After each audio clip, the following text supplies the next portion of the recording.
दोस्तों, जैसा कि सर्दी का मौसम स्टार्ट हो गया और हमारे हड्डियों, जोड़ों में, घुटनों में दर्द होना स्टार्ट हो जाता है। कभी हमारे कमर में दर्द होता है। तो इस तरह के मसले सर्दी आते ही बहुत ज़्यादा बढ़ जाते हैं और इसके लिए कुछ चीज़ें ऐसी होती हैं, अगर हम उसको घर पे बना के रख लें और उसको हम डेली बेसिस पे इस्तेमाल करें तो उससे हमें बहुत ज़्यादा फ़ायदा होता है। इसी तरह आज हम एक पंजीरी तैयार करेंगे। इस पंजीरी से आपको इतना ज़्यादा फ़ायदा होने वाला है, अगर आपके कमर में दर्द है, आपके जोड़ों में दर्द है, आपके घुटनों में दर्द है, आप रात को सो नहीं पाते, इतनी दर्द होती है, तो आज मैं आपको इसका हल बताने वाला हूं। और अगर हम इन चीजों का सही इस्तेमाल करें तो ये चीजें हमें हमेशा जवान रखती हैं। आज मैं आपको पंजीरी बनाने का एक ऑथेंटिक तरीका बताऊंगा, जैसे हमारे बड़े बनाते थे इसी तरह से आज मैं आपको एक रेसिपी देने वाला हूँ। इंशाल्लाह ताला आप इसको बनाएंगे, आपको इससे बहुत ज्यादा फायदा होगा। तो चलिए इसको बनाना स्टार्ट करते हैं। अगर आप चैनल पे नए पहली बार आए हैं तो चैनल को सब्सक्राइब करके बेल आइकन प्रेस कर लें। इस पंजीरी को बनाने के लिए सबसे पहले मैंने यहाँ पे 2 टेबलस्पून देसी घी लिया है और यहाँ पे हम 50 ग्राम फूल मखाना लेंगे।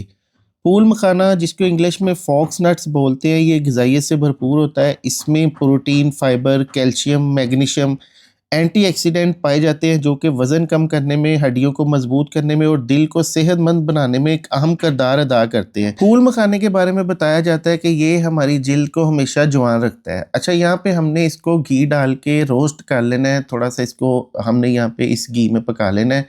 अच्छा, तकरीबन हम इसको 5 से 6 मिनट पकाएंगे। पहले ये थोड़ा सा नरम होता है, जब ये इस तरह टूटना स्टार्ट हो जाए तो समझ लें फूल मखाना हमारा रेडी हो गया है। इसको हम एक खुले बर्तन के अंदर शामिल कर लेंगे। अगली जो चीज़ है, ये हमारे पास है गूंद। गूंद हमने 50 ग्राम लेनी है। इसके भी बहुत ज़्यादा फ़ायदे हैं। ये जिस्मानी कमज़ोरी को दूर करती है, हड्डियों को मजबूत करती है, नज़ला ज़ुकाम खांसी के लिए बेहतरीन है और बहुत से हमारे जो मसाइल है ना उसके लिए बेहतरीन है। हमने यहाँ पे 2 टेबलस्पून देसी घी के अंदर 50 ग्राम गूंद शामिल कर देनी है और गूंद को हमने यहाँ पे फ्राई करना है इस घी के अंदर।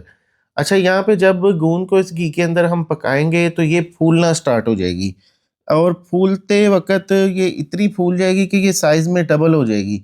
तो हमने इसको, जब ये फूल जाए अच्छी तरह, सारे दाने जितने भी हमने इसके अंदर डाले हैं, ये जब साइज़ में डबल हो जाए, फूल जाए, तो आपने इसको निकाल लेना है और इसको जलाना नहीं है, ओवर कुक नहीं करना है। गैस का फ्लेम आपने नीचे से मीडियम रखना है।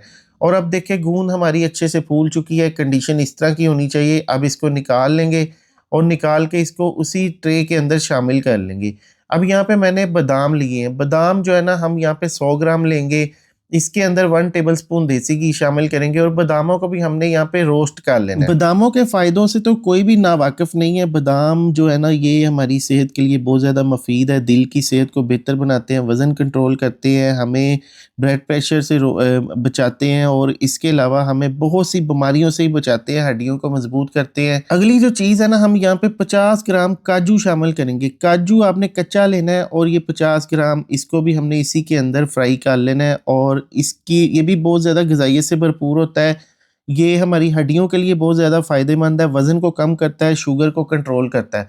अब यहाँ पे हमने लेने हैं जनाब पिस्ता। पिस्ता भी हमने 50 ग्राम लेना, मगज़ पिस्ता लेना है हमने, वो नमकीन पिस्ता नहीं लेना। पिस्ते को भी हमने यहाँ पे रोस्ट करना है और यहाँ पे स्टेप बाय स्टेप चीज़ें डालने का मकसद ये है कि बादाम थोड़े से हार्ड होते हैं, इसलिए बादामों को सबसे पहले डाला है, फिर हमने उसी हिसाब से अलग-अलग चीज़ें डाली इसके अंदर। अब इसके अंदर हमने 50 ग्राम शामिल करनी है अखरोट की गिरी। अखरोट की गिरी भी नाजुक होती है, इसलिए बाद में डाली है। इसी तरह स्टेप बाय स्टेप ये चीज़ें डालनी है। और अब हमने लेने हैं चारों मगज़। चारों मगज़ जो है ना, ये सबसे नाजुक होते हैं, तो अब हमने इसको एंड पे डालना है। ये भी हमने 50 ग्राम इसके अंदर शामिल कर दिए। जैसे ही आप चारों मगज़ डालेंगे, गैस का फ्लेम हमारा नीचे से चल रहा है और ये फटना स्टार्ट हो जाएंगे, मतलब कि पटाखे से आवाज़ आएगी, आपको पटाखों की आवाज़ आएगी। तो आपने फ़ौरी से गैस के फ्लेम को बंद कर देना है। चीज़ें हमारी सारी जो है ना, ये बेहतरीन किस्म की रोस्ट हो चुकी हैं, क्रिस्पी हो चुकी हैं। अब हमने इसको एक बर्तन के अंदर निकाल लेना है। निकालने के बाद अब हम यहाँ पे लेंगे देसी घी, ये तकरीबन 1 टीस्पून शामिल करेंगे। अब हमने इसके अंदर सौगी लेनी है। सौगी भी हमने 50 ग्राम लेनी है, आप अपने हिसाब से कम ज़्यादा भी कर सकते हैं। अब ये 50 ग्राम सौगी को हमने इस घी के अंदर भून लेना है। जब हम इसको भूनेंगे तो ये साइज़ में डबल हो जाएगी, फूल जाएगी। सौगी के भी बहुत ज़्यादा फ़ायदे हैं। सारी चीज़ों के जो हम इस्तेमाल कर रहे हैं, इतने ज़्यादा फ़ायदे हैं कि हम अगर बयान करना शुरू कर दें तो वीडियो बहुत ज़्यादा लंबी हो जाएगी। ये देखिए सौगी भी जो है ना, साइज़ में डबल हो चुकी है, फूल चुकी है। अब इसको भी हमने निकाल लेना है और यहाँ पे आपने एक काम करना है, आपने गरी लेनी है। गरी जो है ना, मैं खुश्क गरी ले रहा हूँ। अक्सर लोग पंजीरी के अंदर गरी बुरादा इस्तेमाल करते हैं। गरी बुरादा जो है ना वो सही नहीं होता, वो हमारे मुँह में आता है और वो मतलब उसमें से ऑयल निकाला होता है। ये हमने गरी लेनी है और गरी को हमने इस तरह कद्दूकश कर लेना है, ये देखिए इस तरह से, ठीक है? अब ये हमने इसके अंदर तकरीबन मैंने 50 ग्राम ली है, लेकिन 50 ग्राम क्वांटिटी बहुत ज़्यादा है, तो हमने इसमें से सिर्फ़ 15 से 20 ग्राम यूज़ की है। अब यहाँ पे हमने जो मखाना है ना, मखाने को सबसे पहले एक दोहरी डंडे के अंदर डालना है और इसको पीसना स्टार्ट कर देना। और यहाँ पे देखिए इसको इतना पीसना है कि ये दरदरा सा हो जाए, बस इसका पाउडर नहीं हमने बनाना, इसको हमने दरदरा पीसना है। और ये देखिए ये इसकी दरदरी सी फॉर्म आ गई है। अगर आप ग्राइंडर में डालें तो ग्राइंडर में भी आप चंद सेकंड के लिए इसको चलाएँ ताकि ये थोड़ा-सा मोटा-मोटा रहे। अब यहाँ पे दूसरी तरफ हमने जो रोस्ट किए हुए नट्स थे वो उसको भी हमने इसी तरह पीस लेना है और इनको भी हमने इसी तरह थोड़ा-सा मोटा रखना है, बहुत ज़्यादा बारीक पाउडर फॉर्म में नहीं लाना। अगर हम इसको पाउडर फॉर्म में ले आएँगे तो फिर ये खाने में हमें मज़ा नहीं देगा, इस तरह से ये बेहतरीन रहेगा। ये नट्स का नट्स है, ड्राई फ्रूट का ड्राई फ्रूट है और दूसरा ये है कि ये आपके हड्डियों जोड़ों को रिपेयर करने के लिए एक बेहतरीन किस्म की ग़िज़ा है, आपकी सेहत को बढ़ाने के लिए बेहतरीन चीज़ है। अच्छी तरह इसको मिक्स कर लेना है, मिक्स करने के बाद ये देखिए क्वांटिटी, सिर्फ़ हमने 50-50 ग्राम सारी चीज़ें ली हैं, इसमें बादाम 100 ग्राम था, तो क्वांटिटी हमारी अच्छी बन गई है। इसी तरह अब हमने सूजी लेनी है। सूजी हम यहाँ पे आधा कप इस्तेमाल करेंगे। सूजी को हमने यहाँ पे ड्राई रोस्ट करना है। अब यहाँ पे देखिए सूजी का कलर अभी वाइट है, तो हमने इसको इतना चलाना है कि इसका कलर गोल्डन हो जाए और गैस का फ्लेम आपने नीचे से लो टू मीडियम रखना है। इसको हाई फ्लेम पे नहीं आपने पकाना, वरना ये जल जाती है। तो इसको हमने यहाँ पे अच्छी तरह रोस्ट कर लेना है। अब देखिए कलर इसका गोल्डन हो गया है, तो अब हमें इसको मजीद पकाने की जरूरत नहीं पड़ेगी और ये सूजी हमारी रेडी हो गई है। इसी तरह अब नेक्स्ट जो है ना, हमने यहाँ पे आधा कप देसी घी लेना है। देसी घी हमारे घर का है, इसलिए ये आपको कलर में ज़्यादा वाइट लग रहा है और जब हम घर पे दूध आता है डेली बेसिस पे उसकी बालाई को जोड़ लेते हैं और हम मंथली उस पे देसी घी निकाल लेते हैं। ये वही देसी घी है, खालिस घर का बना हुआ। अब यहाँ पे हमने आधा कप बेसन लेना है, बेसन को भी इस घी के अंदर हमने पका लेना है। अब यहाँ पे जब इस घी के अंदर हम बेसन शामिल करेंगे तो ये देखिए बेसन इस तरह की इसकी कंडीशन हो जाएगी। लेकिन बेसन जो है ना, इसको हमने कच्चा नहीं डालना, इसका कच्चापन ख़त्म करना है। तो इसको 5 से 6 मिनट के लिए हमने अच्छी तरह पका लेना है, गैस हमारा लो टू मीडियम रहेगा। उसके बाद हमने इसके अंदर 1 कप आटा शामिल कर देना है। आटा जो है गेहूँ का आटा, जो गंदम का आटा आप घर में इस्तेमाल करते हैं वो इसके अंदर डालना है। ये सारी चीज़ें बहुत ज़्यादा ताकतवर है और यहाँ पे देखिए जो गंदम का आटा है ना, हमने इसको इसी तरह से अच्छी तरह मिक्स कर लेना है इस बेसन के अंदर, इस घी के अंदर। अब यहाँ पे देखिए ये बिल्कुल खुश्क सा हो गया, तो यहाँ पे आपने बिल्कुल टेंशन नहीं लेनी। खुश्क होने के बाद ये पहले इस तरह पेस्ट सा बनेगा, मतलब थोड़ा-सा हार्ड हो जाएगा, उसके बाद ये पेस्ट की शक्ल में आ जाएगा।